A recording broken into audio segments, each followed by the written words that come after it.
Unos años atrás vi una inolvidable película argentina de un premiado director, Juan José Campanella, titulada El mismo amor, la misma lluvia, ¿no? Con dos actores, o un actor y una actriz argentina, de Ricardo Darín y Soledad Villamil. Y entre otras cosas se trata de una pareja que se vuelve a ver después de 2 décadas, ¿no? Y la frase aparece casi como al final, caprichosamente al final de la película. Luego del reencuentro, después, insisto, después de 2 décadas, la frase aparece de la boca de ella, de la actriz, que está totalmente empapada y dice: en fin, creo que la lluvia ya no cae como antes. Y en realidad es la misma lluvia de siempre. Lo que había cambiado era su percepción. Esa misma lluvia que hacía años a ella le despertaba su costado más romántico, hoy, 2 décadas más tarde, tenía sentimientos diferentes porque la vida la había cambiado. Eso no sucede, la vida nos va cambiando nuestra percepción y va cambiando nuestra manera de sentir también. Y yo pensaba que la desilusión es justamente eso, cuando la vida decide cambiarnos de manera imprevista, casi arbitraria, el guión de lo que teníamos planificado, y entonces sentimos desilusión porque no era lo que habíamos soñado para nosotros, ¿no? A veces los infortunios de la vida nos cambian tanto que hay días, como dijo un famoso autor, que quisiéramos, por muy adulto que seamos, meternos de nuevo en la foto blanco y negro o en aquella foto sepia cuando éramos niños, unidos, cuando vivíamos todos los hermanos juntos, cuando a nadie se le ocurrían las distancias, cuando pensábamos que siempre íbamos a ser chiquitos, siempre iba a haber regalos en el árbol, en Navidad, que nunca nadie se iba a morir, cuando soñábamos y pensábamos que una casa bastaba para todos, cuando hacíamos un dibujo lleno de amor para el Día de la Madre y juramos que íbamos a hacer miles, y después hicimos 1 o 2 o 3 y ya no hicimos más porque crecimos justamente. A veces yo pienso en esos días de niño, ¿no? Que todos tuvimos, los días sin heridas, los días sin temores, cuando se cerraba la puerta detrás del último que venía, del soltero, del más grande, que tenía permitido salir con su novia, que si en el mejor de los casos no tenía suegra, la chica era huérfana, era afortunado. Cuando ni en sueño pensábamos que íbamos a faltar a un cumpleaños. Y hoy casi no vamos a ninguno, porque la vida nos cambió. Aquellos días en que nadie pensaba en la dieta. ¿Quién de niño pensó en la dieta? O en alimentos gluten free, o que había algo que nos podía engordar. Y de haberlo sabido, tampoco creo que le habríamos dado importancia. Comíamos hasta que se nos fueran las ganas, ¿no? Entonces mamá decía: coman que hay más, estoy friendo más. Lo que sea que estaba friendo o fritando, nosotros comíamos más. Y yo para aquel entonces era el Dantecito, un niño delgaducho, cuyo único sueño por aquel entonces, en aquellos días lluviosos, era el olor a las tortas fritas, que es algo que se estila mucho allá por el sur de América, ver una película en blanco y negro, compartiendo con mi papá, de Far West, o leer con voracidad libros que estaban desparramados por toda la cama. Me acuerdo que ese era el recreo que teníamos nosotros, ¿no? Había un montón de libros, toda clase de autores, de géneros, y mamá decía: tienen que leer mucho, porque eso los va a ayudar en la vida. Y yo leía con placer, con ganas, y hasta con cierto desorden, aleatoriamente, lo que venía a la mano, ¿no? Y me podía pasar una tarde entera a bordo del navío de Sandokan, navegando en un bote por el Mississippi con Tom Sawyer, o junto a la chimenea en la cabaña del tío Tom, y no se me hubiese cruzado por la cabeza nunca que algún día mis hermanos iban a morir, por ejemplo. Nunca se me hubiese ocurrido que alguna vez me subiría a un avión, que me iría a vivir a la otra parte del mundo y que a alguien le podía interesar escucharme. Nunca lo hubiese pensado en la vida, no me escuchaba nunca en casa. Nunca pensé que iba a subir a un avión porque nunca fui a ningún lado. Mi papá no me llevaba ni a vacunar, a ningún lado. Y hace un tiempo regresé a mi casa de la infancia, hace unos años atrás. Y todavía mis padres vivían. Y me di cuenta que el barrio en el que crecí envejeció. Y me produjo desilusión. ¿Qué esperaba, no? Pero envejeció. La antigua panadería tiene un cartel que se vende. Y yo pregunté: ¿por qué si hacían pan tan rico? ¿Qué pasó en estos últimos 40 años para que la cerraran? El almacén de la esquina tampoco existe, ya no está. Los niños crecieron, emigraron, volaron su propio vuelo. La mayoría de los vecinos son viejos solos. Le pregunté a mi papá: ¿y qué del Tano de la vuelta? Murió. ¿Y el gallego de la esquina? Murió. Y el turco de acá que tenía el negocio murió. Le digo, vamos a empezar al revés. ¿Quién vive en el barrio? Los que fueron novios de la secundaria están divorciados. Los muchachotes que jugaban a la pelota en la esquina son ancianos. Me hizo acordar una vieja canción de José Feliciano, ¿alguno se debe acordar? Pueblo mío, que estás en la colina. ¿Se acuerdan, no? Mira cómo se sabe en el coro todos. Tendido como un viejo que se muere, la pena y el abandono son tu triste compañía. Pueblo mío, así cantaba yo, te dejo sin alegría. Y me miraban los pocos que habían sobrevivido. Ya mis amigos se fueron casi todos, dice la canción. Y los otros partirán después que yo. Y eso es por la misma ofrenda te estoy cantando, ¿eh? Lo siento porque amaba su agradable compañía, mas es mi vida y tengo que marchar. Pueden aplaudir, no hay problema, yo...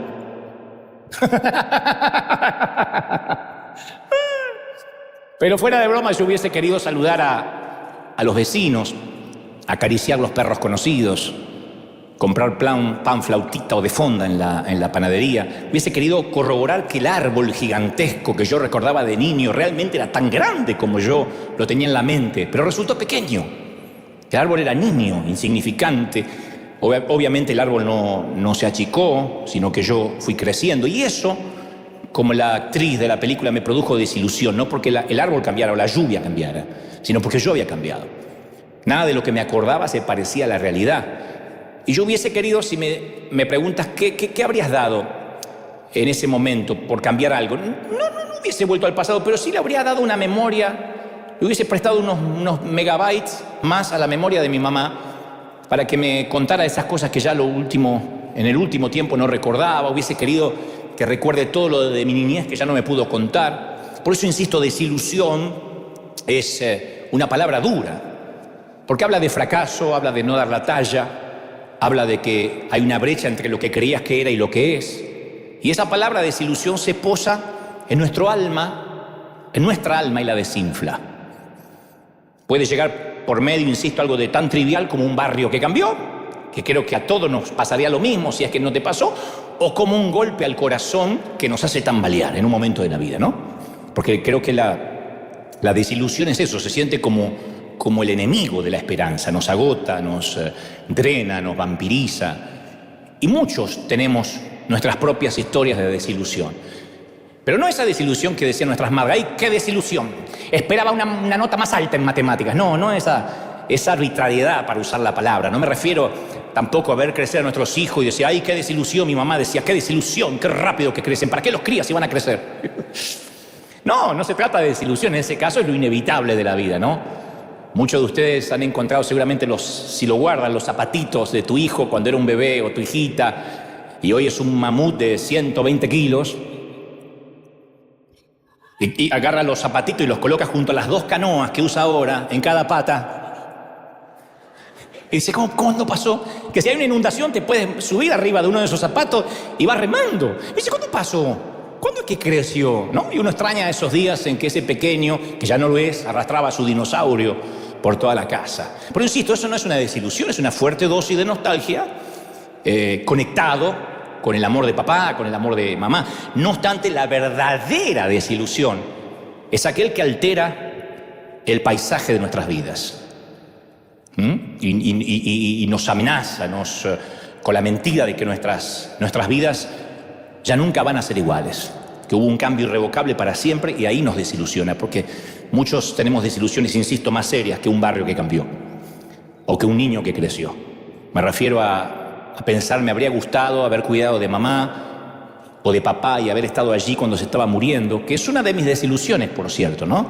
La pandemia no me permitió estar con mi papá ni despedirlo y llamaba, decía, si voy a Argentina, ¿puedo estar con él? No te puedes ni acercar ni a la clínica.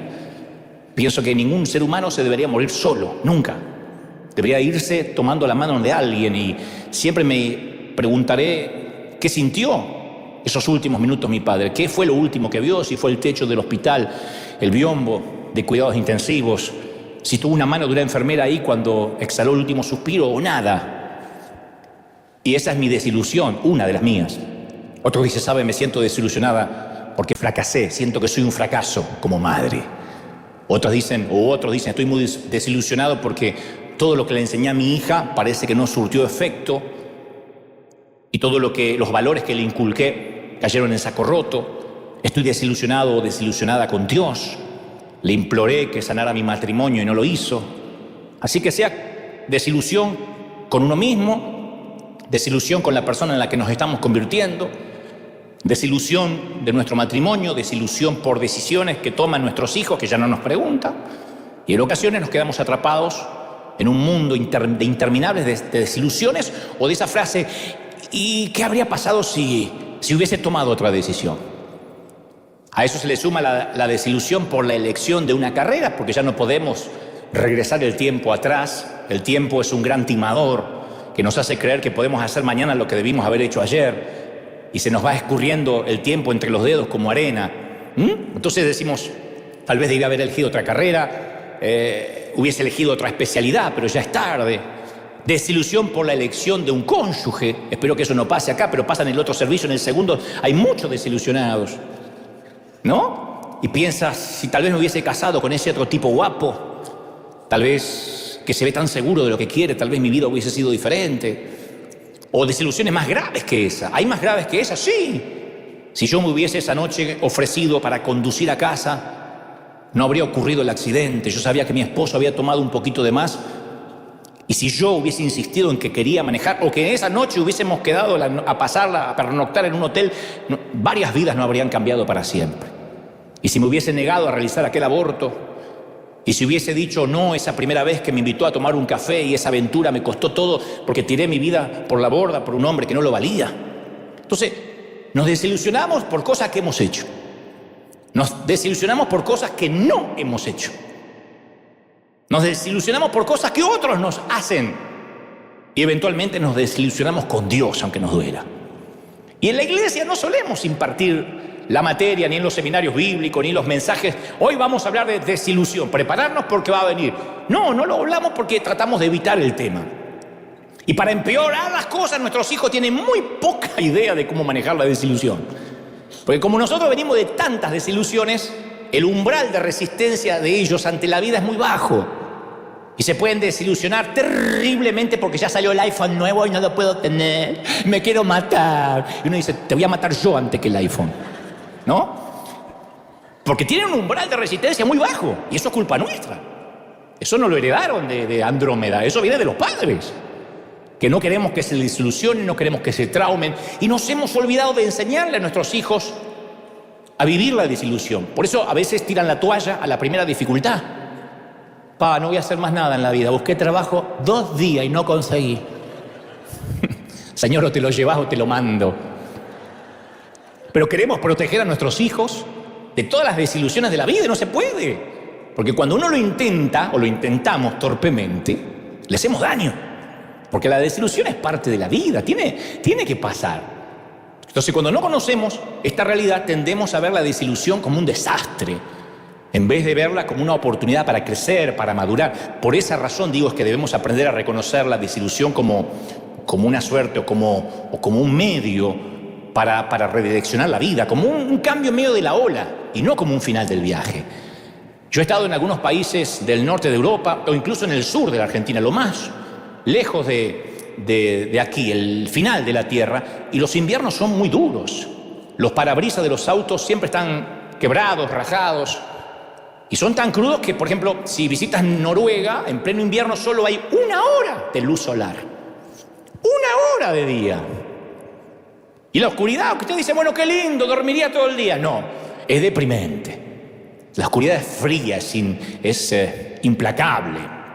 Y quizás es como así te sientes hoy, con un invierno que no se termina. Porque has orado y ya no te quedan palabras para orar. Hiciste todo lo que se supone que debías hacer. Y además de eso, observas a tu alrededor y ves que los demás se van ajustando con su vida. Claro, ellos tienen su momento de crisis, pero no es como la nuestra. Nuestra crisis parece un invierno que no se termina nunca. Y yo creo que tenemos más dificultades para hacer las paces con la desilusión que con el dolor. El dolor como que decimos, bueno, duele. Pero la desilusión es algo que nunca terminamos de aceptar. Y cuando voy a la Biblia hay una gran cantidad de historias que encarnan nuestras preguntas de la desilusión. Señor, ¿por qué dejaste que esto pasara? Pregunta que cualquiera hace. ¿Por qué si hay un Dios dejó que eso pasara? ¿Por qué no intervino si pudo haberlo hecho? Y ahí, muy cerquita de la herida, muy cerquita del dolor, de la cicatriz, ponemos a Dios en el estrado del acusado. Él tenía el poder para detener la violación. Era Dios. E hizo caso omiso, no lo detuvo. No detuvo al violador. Él se quedó parado allí cuando un adulto me estaba robando la inocencia de niña y no intervino. Dios permitió que el tirador ingresara a un colegio y matara a un montón de chiquitos inocentes. ¿Por qué no lo hizo morir de un infarto cuando cargó el arma el francotirador? Y Jesús entiende esas preguntas angustiosas, que a veces para nosotros son obstáculos insuperables que aunque seamos cristianos, aunque vengamos a la iglesia, las llevamos de por vida. ¿Y por qué Dios hizo? ¿Por qué Dios no? ¿Por qué lo permitió? ¿Y por qué no intervino? Jesús oyó, Dios también oyó muchas cosas parecidas a lo largo de todas las Escrituras. Éxodo 14:11 dice, ¿acaso? Le dicen a Dios, le dicen a Moisés y a Dios, ¿no había buenos sepulcros en Egipto que nos sacaste acá para morir en el desierto? Hubiésemos muerto en el desierto, allá en Egipto. Salmos 44:23 dice, despierta, Señor, ¿por qué duermes? No nos rechaces para siempre. Dormilón. Y seguimos leyendo la Biblia y encontramos muchos de estos requerimientos hacia Dios. Lucas 10:40 dice, Señor, ¿no te importa que mi hermana está sirviendo sola? Que mi hermana está ahí tirada a tus pies y yo estoy sirviendo sola. ¿No te importa? Una de las amigas de Jesús. Maestro, ¿no te importa que nos ahogamos? ¿No ves que perecemos? Hay un montón de Dios no te importa en la Biblia. Y el enemigo toma cada una de esas oportunidades y destila su veneno para susurrar sus mentiras a nuestros oídos.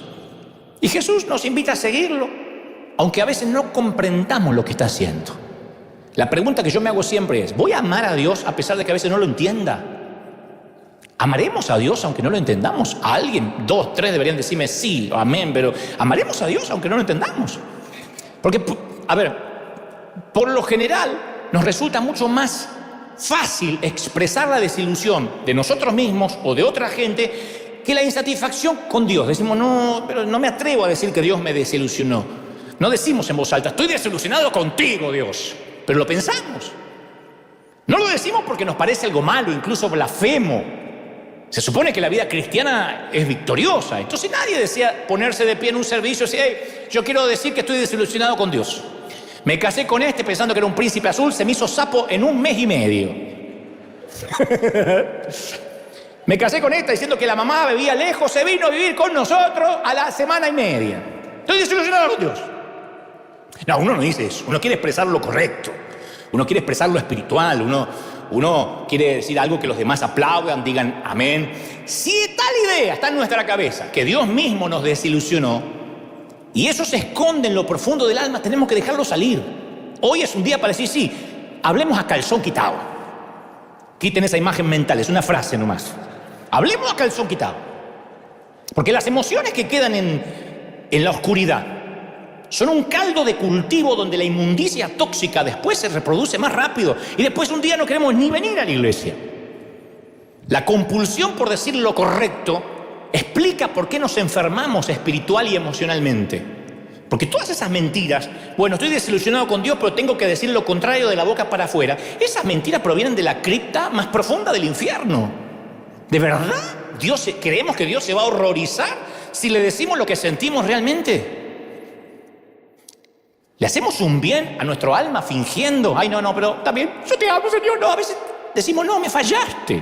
No es que Dios te falló, pero es lo que uno siente, la percepción de que la lluvia ya no cae como antes. Es la percepción. El amor de Dios es aguerrido, como para tratar cualquier cosa que sintamos.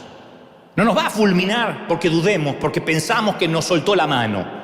Entonces uno tiene que detenerse y reconocer la verdad. A veces sentimos que Dios nos desilusiona. No lo hace, pero así es como nos sentimos. Y si viajas por algunas páginas de la Biblia, te vas a encontrar continuamente con hombres y mujeres desilusionados.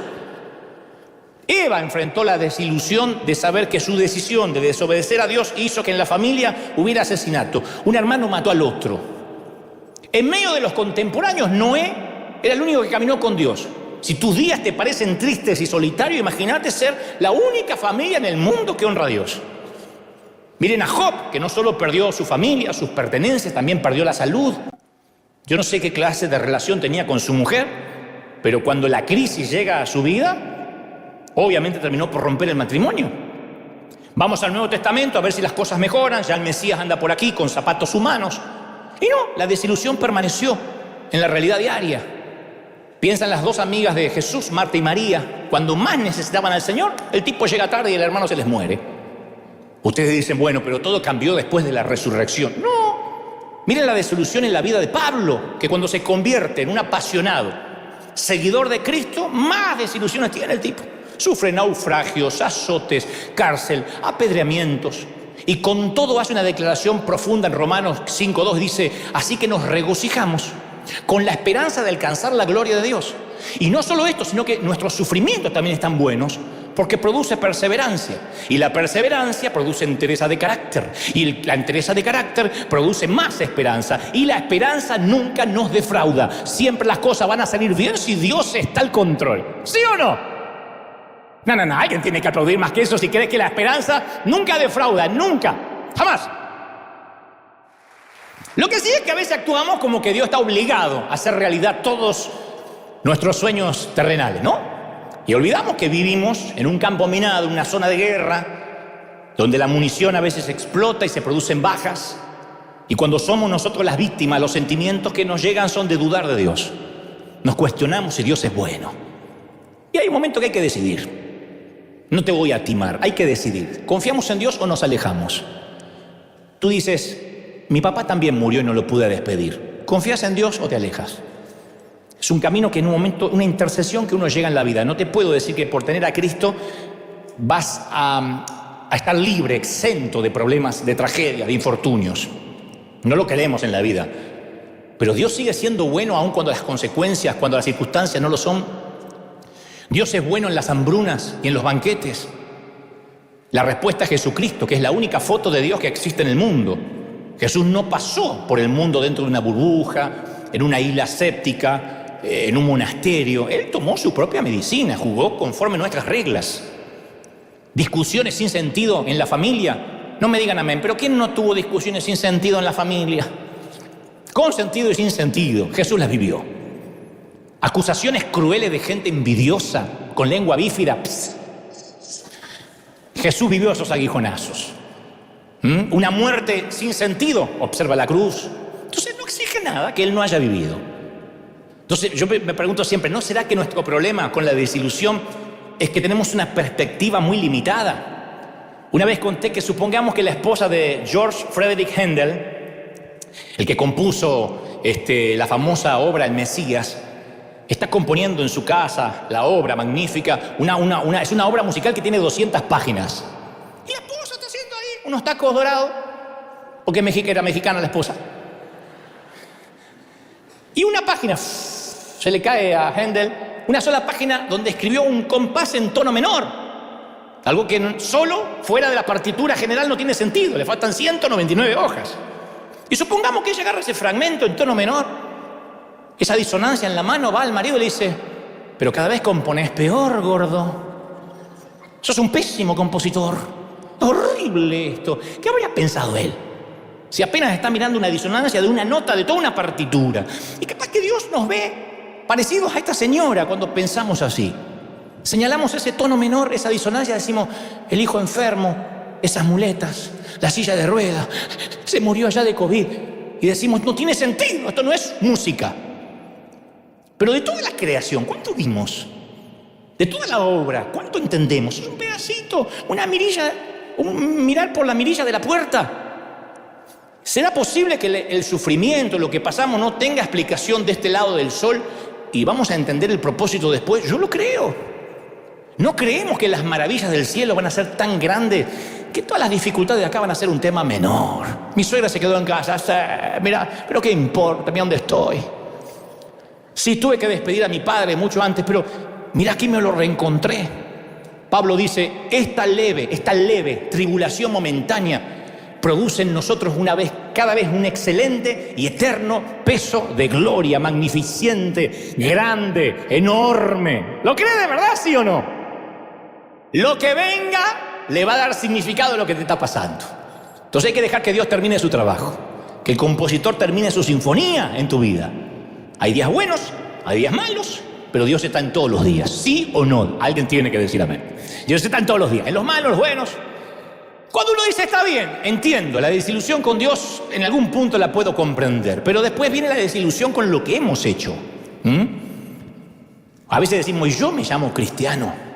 Nos miramos al espejo y decimos, o digo, traicioné a quien amaba. Si alguien averiguara lo que hice, estaría frito. Y a veces nos cuesta horrores perdonarnos. Cuando Pablo escribió que nuestra deuda era borrada por Cristo, él hablaba de algo que nosotros desconocemos, que los escritores, en la época del apóstol, escribían en pergaminos o papiros y la tinta no tenía ácido. Entonces, mientras que escribían, no necesitaban gomas de borrar, ni liquid paper. Cuando escribían, mientras que la tinta no estaba seca, literalmente lo podían lavar, limpiaban el papel o con la mano así, como no tenía ácido, la tinta se iba. Esta es la imagen que Pablo tenía en la mente cuando él dice, limpió la deuda, limpió nuestras pizarras. No solo Dios te perdona, sino que se olvida de que se olvidó que te perdonó. No hay más huella de las palabras, no hay más huellas de lo que hiciste, lo que fue en tu vida. No hay más. ¿Estás contento por eso, sí o no? Después está la desilusión de lo que uno no hizo, que eso hasta duele más. Si tan solo hubiese hecho las cosas diferentes. Si tan solo hubiese salido 10 minutos más tarde. Esas cosas nos atormentan. Ay, por 10 minutos ese día, mira, yo iba a ir al baño. Si iba a ir al baño, el accidente no pasaba. Nos vuelve loco. Nos vuelve loco el si hubiera pasado. Si le hubiese dicho a mi hijo que esté de vuelta a las 10, pero no le dije. Lo que no hemos hecho. Y la lista es interminable y nunca deja de castigarnos. Pero yo creo que los si tan solo que nos topamos en la vida nos pueden volver locos si nos olvidamos que Dios está al control. Yo te voy a recetar, no me voy a hacer el terapeuta, pero te voy a recetar el Salmo 139, que se lo anoten por ahí. El Salmo 139 es para los si tan solo. Si tan solo hubiera, si habría. El Salmo 139 está escrito para los si tan solo. Dice, oh Señor, tú examinaste mi corazón y sabes todo acerca de mí. Digan conmigo todo, no una parte. Sabes cuando me levanto y cuando me acuesto. Conoces mis pensamientos y cuando me encuentro cerca o cuando me encuentro lejos. Me ves cuando viajo y cuando descanso en casa. Sabes todo lo que hago. Sabes lo que voy a decir antes que diga la palabra Señor. Vas delante y detrás de mí. Cada día de mi vida ya estaba registrado en tu libro. Cada momento de mi vida estaba diseñado antes que el día pasara. Esto me lleva a la conclusión de que no estamos en una cuerda floja, que no somos marionetas libradas al azar, que cada día está estipulado y nadie se va a morir un día antes o un día después del día que Dios haya decidido que te tengas que ir. Nadie. Por eso dije la vez pasada, no vivan con miedo. Si alguien dice, me voy a vacunar, vacúnense en fe de que la vacuna le va a hacer bien. No me voy a vacunar, no se vacunen en fe de que no le va a hacer bien no vacunarse. Pero no, el miedo no conduce a nada. Ay, que me voy a morir. Un día vas a tener razón. Mi vieja siempre cuento que mi mamá me psicopateaba y aprovechame, hijo. Aprovechame porque un día voy a estar muerto. Un día me vas a avisar y voy a estar frío. Y cuando me sienta la frente fría, yo me voy a reír desde allá. ¡Qué mala! Y a mí me agarraba el pánico, así, y yo siempre iba a ver si estaba tibia, si estaba calentita. Un día se durmió con el ventilador y se hacía... Entonces estaba fresquita la vieja. Le fui a dar un beso y estaba helada la vieja. Dije, ¡mamá! Cobré ese día por haberlos despertado los dos. ¿Qué es que me estás despertando? Estaba durmiendo fresca, pero pensé que te moriste. Nadie se muere antes de la víspera, nadie se muere después cuando Dios quiere. Dios está al control de todas las cosas, de todas. Ahora, ¿por qué Dios permite cosas terribles? Es un tema amplísimo que oradores más calificados que yo han debatido toda la vida y yo no voy a tratar de debatirlo torpemente hoy. Sin embargo, para mí es un dulce descanso, la verdad, de que Dios está al control de mi vida, de tu vida. Dios está al control. Como escribiera el salmista en el Salmo 115:3, nuestro Dios está en los cielos y puede hacer lo que le parezca. Y lo que le parece son pensamientos de bien y no de mal, porque tengo pensamientos buenos para ti. ¿Sí o no? ¿Cuántos aceptan esta verdad? Entonces las desilusiones de todo lo que pude haber hecho o no hice, los podemos llevar a los pies de Cristo. Y el plan de Dios se sigue desarrollando, porque nada está fuera de control. Entonces uno dice, bueno, ya está. Ya no tengo tantas desilusiones con Dios, ya no estoy desilusionado por lo que no hice y ahora están las desilusiones por los que nos hicieron. Y esto es un tono más serio, porque a veces puede ser una bobería o a veces, como les conté hace unos domingos atrás, un pastor que se quitó la vida, dejando una viuda con 3 chiquitos. Nadie vio venir esto. El suicidio deja a los deudos con emociones encontradas y ven que el paisaje mutó, cambió para siempre. Como un terremoto, ¿no? Que no da ninguna advertencia y de pronto se nos mueve el piso. Eso dicen que es el suicidio. Para algunos el divorcio es eso. Es un porrazo parecido. Un día el piso se mueve. Esa persona con la cual se suponía que compartirías la vida te dice que ya no te ama, se va, prosigue su vida. ¿Qué se supone que debas hacer? Alguien escribió, es algo surrealista. Como que vives en cámara lenta, un mal sueño del cual no quieres despertar. No puedes, despertar. Si quieres, pero no puedes. Una de las desilusiones más duras de la vida es cuando aquellas personas a quienes amamos optan por no quedarse todo el viaje con nosotros. A veces es una traición, no en la pareja, sino en los negocios, en lo que estás haciendo. Hace unos meses atrás Dios habló a mi corazón fuertemente y me vino a la mente así de la nada como una corazonada que tenía que perdonar a alguien, a un muchacho que me había desilusionado en el pasado. Le dije, Señor, pasó mucho tiempo. No manches, Señor. Como yo no sé lo que significa, yo le hablo en mexicano al Señor y como Él se ríe. Se ríe, que vos le hablaste así también. Yo le dije, no lo vi en 25 años. Porque uno viste que perdonarle al chinito que se te cruzó recién en la esquina, bueno, lo perdono al chino. Porque hace un ratito lo mandé a China con el insulto. Pero ahora, yo digo, ni siquiera sé cómo ponerme en contacto con alguien que no veo hace 25 años. Y reflexioné sobre el agravio, ¿no? Y me di cuenta que cada vez que este nombre aparecía en alguna conversación, así es como que se me comprimía el pecho. Yo no lo veía como una falta de perdón. Yo lo consideraba una herida justa por la causa de Cristo. Sí. Sin embargo, esa herida mía, por justa que yo hubiese pretendido que fuera, estaba infectada. Así que le mandé un mail. Y oré para que no lo lea. No. Estos hotmail enseguida dejan de dar de baja, así que yo lo mandé. Y dije, ojalá que no lo lea, pero yo cumplí con Dios, pero el tipo no lo leyó. Y le puse, fulanito, quiero pedirte perdón. Hace 25 años probable que hayas conocido a un Dante que no conocía la gracia de Dios. Yo era un justiciero en aquel entonces. El que se equivocaba, yo le bajaba la espada. Y hoy, 25 años después, me doy cuenta que fui un idiota. Ojalá nunca lo leas, Dante. Y me contestó. Me dijo, no te preocupes, Dios. Ni me acordaba, Dante. Dice, pero no sabes, estoy llorando de la emoción. Dice, yo también era un idiota. Me molestó el yo también porque estaba como con... Pucha, estoy abriendo el corazón, que yo también. Tendría que yo esperaba o no, nunca fuiste idiota. Yo también era un imbécil. Y me pone abajo. Es horrible cuando te dice, estoy feo, ay, yo también. ¿Cómo yo también? Y me pone, perdóname por favor, yo también era un imbécil. Y perdonar, fuera de broma, nos liberó a los dos. A los dos. Nada se desperdicia. Pronto va a venir a visitarnos, así que se lo voy a presentar y voy a decir, este es el imbécil de que les hablé.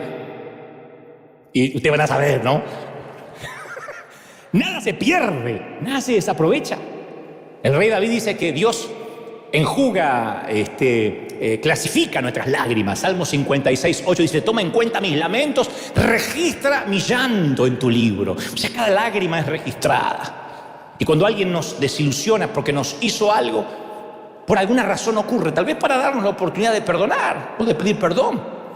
Y luego también tenemos desilusión por las cosas pendientes, por las cosas que la vida, la escasez económica no nos permitió.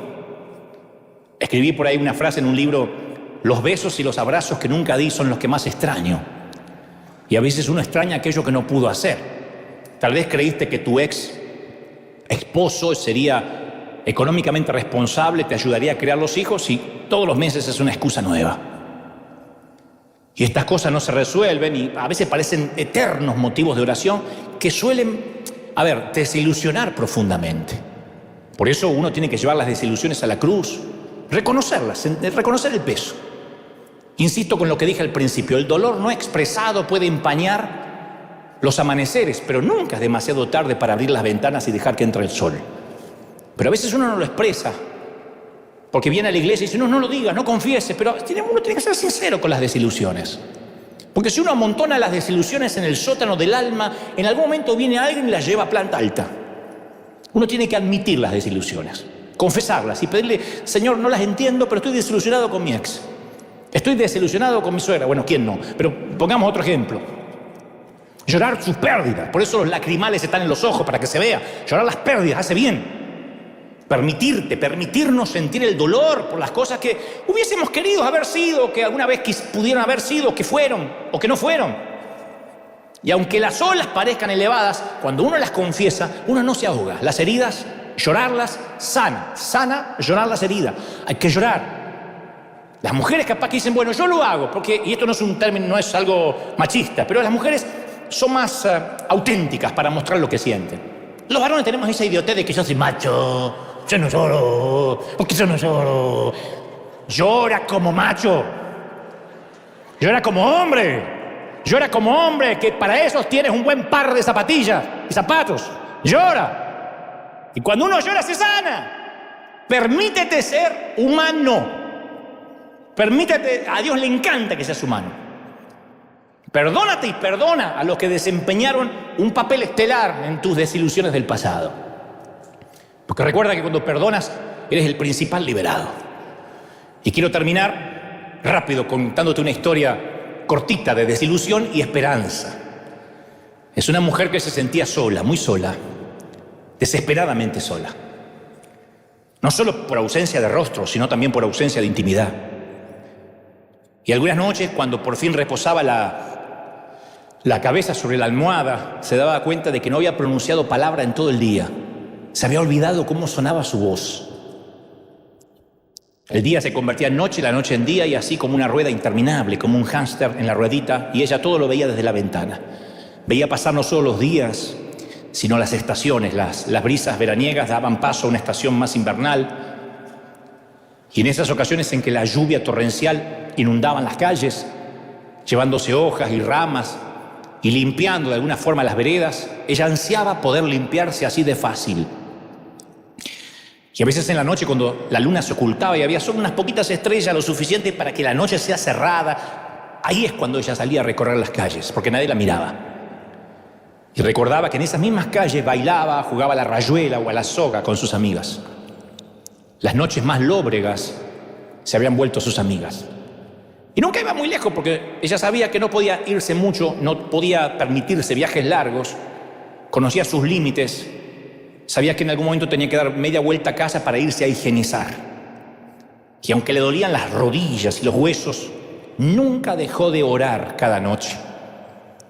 Se arrodillaba a los pies de la cama y oraba, Señor, Dios de Abraham, Isaac, Dios de David, estoy inmunda. Solo tú puedes limpiarme como la lluvia lo hace con las veredas. Había perdido la cuenta de la semana, los meses, los años que hacía la misma oración. Eso, señoras y señores, es desilusión. Pero nunca dejaba de orar. Y una mañana escuchó voces por la ventana de una multitud que avanzaba en la calle y conversaban acerca de un sanador. Hablaban de milagros, de un sanador que sanaba ciegos, hacía caminar los paralíticos. Solo lo que un hombre de Dios podría hacer. La mujer ansió acompañar a esas personas, meterse entre la muchedumbre, pero sabía que la ley lo prohibía, a menos que el sangrado se detuviera, al menos por 7 días, mientras que ella estuviera sangrando, todo y todos los que tocaren serían inmundos como ella. Eso decía la ley. Pero después pensó, ¿y si fuera la única oportunidad? ¿Qué puedo perder? ¿Qué situación puede ser más desoladora que la que ya estoy viviendo? Así que era ahora o nunca, y tomó la vieja capa, se tapó su rostro torturado y salió a la calle y dijo: si tan solo toco el bordecito, la costura del manto, yo no quiero que me vean. Tampoco le puedo pedir que me sane porque ni puedo mencionar lo que tengo. Las mujeres no hablan de un flujo de sangre constante, ni siquiera a sus médicos en los tiempos que les estoy relatando. Así que ella dice: si tan solo tocar el borde del manto.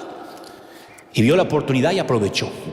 Justo cuando el sanador se volvió para ir a la casa de un hombre, en ese momento se abrió una pequeña brecha en el gentío y ella, agachadita así, tocó el bordecito del manto y se fue. Con cada onza de fortaleza de su maltrecho cuerpo, se puso de pie y mientras que se iba a dar vuelta para regresar a su casa, la mujer sintió que toda una electricidad recorría su cuerpo. Contuvo un grito de alegría porque sintió que el sangrado se había detenido en ese instante después de más de una década. Casi iba a gritar, pero decidió irse sabiendo que el sangrado se había ido. Y en ese momento el sanador se da vuelta y dice: ¿quién me tocó? ¿Quién? La mujer se llenó de pánico, quedó así. ¿Quién me tocó? Una inmunda había tocado al sanador y sintió que el corazón le paralizaba porque había violado la ley. Pero está desesperada, no la podemos culpar. Es vida o muerte. Así que sabiendo que ahora la podrían apedrear, se lanza a los pies del sanador y le dice: yo he sufrido de flujo. Le importa un cuerno, la vergüenza, lo que digan. Y fui sana y perdón que te toqué. Y el hombre la mira y le dice: hija, tu fe te ha sanado. Vete en paz y queda sana de la aflicción. Ve, tu fe te ha sanado. Oiga, nadie la había llamado hija, nadie le dirigía la palabra y nadie la llamaba hija. No obstante, él la llamó hija. Y me detengo en las últimas palabras del Señor. Le dijo que fuera, ve y sé sana. Pero ella ya estaba sana. En el momento que tocó el manto, la hemorragia se cortó. Entonces, ¿qué más necesita? ¿Por qué Jesús le aclara: ve y sé sana? Ya estaba sana. Ella necesitaba ser sanada de mucho más. Necesitaba ser sanada de todas las mentiras que durante más de una década habían resonado acá en la cabeza. Necesitaba sanarse de la desilusión. Necesitaba sanarse del odio hacia sí misma, de la baja estima, que pesaban como un abrigo, con un montón de peso encima de sus hombros. La mujer deseaba ser curada, pero Jesús quería darle plenitud. Por eso la palabra griega para salvación significa salvar y sanar. No es solo: ya acepté a Cristo, ya vengo a la iglesia, ya me bauticé. El Señor quiere que te sanes de la desilusión. Y la pregunta es: ¿le dijiste a Dios alguna vez en voz alta las desilusiones de tu vida? Caiga bien o no caigan bien. Porque el enemigo nos gusta atormentarnos con eso y lo metemos para adentro y nos asfixiamos un día. Un día vamos a morir atragantados por todo lo que no dijimos. Principalmente al enemigo, que le encanta hacer pública nuestra basura y nuestra fetidez, nuestras cosas pútridas. Pero cuando le llevamos a Jesús toda la verdad y gritamos: sí, esto es lo que me pasa, se desvanece la culpa. Solo cuando uno le dice a Jesús, saca a luz aquello que considera uno irredimible, irrevocable, es cuando uno puede escuchar: hijo, hija, tu fe te ha sanado, ya está. No me quise divorciar, no quise hacer el aborto, tu fe te ha sanado. El evangelista Marcos cuenta que durante mucho tiempo esta fue la mujer de hemorragia. Mira la mujer con problemas de sangre. Pero ahora ya nunca más la definirían por su problema, sino que ahora era la hija del sanador, hija, a la que Jesús llamó hija. No sabemos cuánto tiempo vivió esta mujer después de la curación, pero ¿querés que te diga algo? Seguro. Llegó el día en que ella lanzó su último aliento y murió. Jesús hizo que Lázaro resucitara, ¿se acuerdan? El hombre había estado en una tumba 4 días. Pero te digo otra cosa: Lázaro también una vez se murió, otra vez. Llegó un momento que de viejito, de lo que sea, se murió. Entonces la verdadera sanidad excede al físico. La verdadera sanidad es esa, hija. La comunión ininterrumpida con Dios. Pase lo que te pase en la vida, él dice: hijo, ¿qué te pasa? Y solo ese apellido debería ponerte bien. El saber que eres hijo de Dios, hija de Dios. Hijo, tu fe te ha sanado. Por cada no que has recibido en la vida, Él te dice unos infinitos sí. Por eso Pablo estaba en lo cierto cuando dijo, no nos desanimamos, al contrario, aunque por fuera nos vamos desgastando, por dentro nos vamos renovando cada día. Porque estos sufrimientos ligeros, leves, pasajeros, producen una gloria eterna que vale mucho más de lo que sufrimos acá. Y tal vez uno de los aspectos más duros de la desilusión es que es debilitante, yo sé. Yo no te estoy subestimando, bueno, deja de quejarte, yo sé lo debilitante que es. No es como la feroz angustia del duelo o de la angustia, o eso que viene de golpe, que es una cuestión de momento, de días, semanas, o en el peor de los casos, algunos años. No, yo te estoy hablando si estás pasando esos inviernos que no se terminan más. Este mensaje va para los que están viviendo un invierno de Irlanda, de la Antártida, de Tierra del Fuego. Esos que viven metafóricamente siempre a las 3 de la mañana. Es espantoso no dormirte y que se te haga a las 3 de la madrugada. Si es la 1, a las 2, todavía te queda más de la mitad de la noche. Pero cuando llegan las 3 y no duermes, hay una sensación de angustia. Porque justo es casi la mitad de la noche, cuando más oscura está la noche. Y dicen que cuando más oscura está la noche, más cerca está el amanecer. Y yo quiero que si estás viviendo a las 3 de la madrugada, y si estás en tu invierno más cruel, quiero que recuerdes que sin que importe cuáles sean tus sentimientos, la verdad permanece, no estás solo. No estás solo con la desilusión. E incluso a través de la noche más tenebrosa, tienes que pedirle a Dios que abra tus ojos para ser un faro que ayude a otros. Aunque tu llama sea pequeña, un pábilo chiquitito. Tenemos que comprometernos a decir, Señor, voy a tomarme en serio ese pasaje que dice, sabemos que el sufrimiento produce perseverancia y la perseverancia produce entereza de carácter y la entereza de carácter esperanza y la esperanza nunca defrauda, nunca. Cuanto más oscura está la noche, más cerca está el amanecer. Y quiero que le digas esta mañana, de todas las estaciones de mi alma, yo te ofrezco mis más profundas desilusiones para que des el paso al mañana. Para que se termine la noche más larga de mi vida. Ya está, suelta, Alex. Yo dice, ya me lo solté, me llegó el divorcio. No, suéltalo de acá. Suelta a esos que hace 25 años, ese otro imbécil.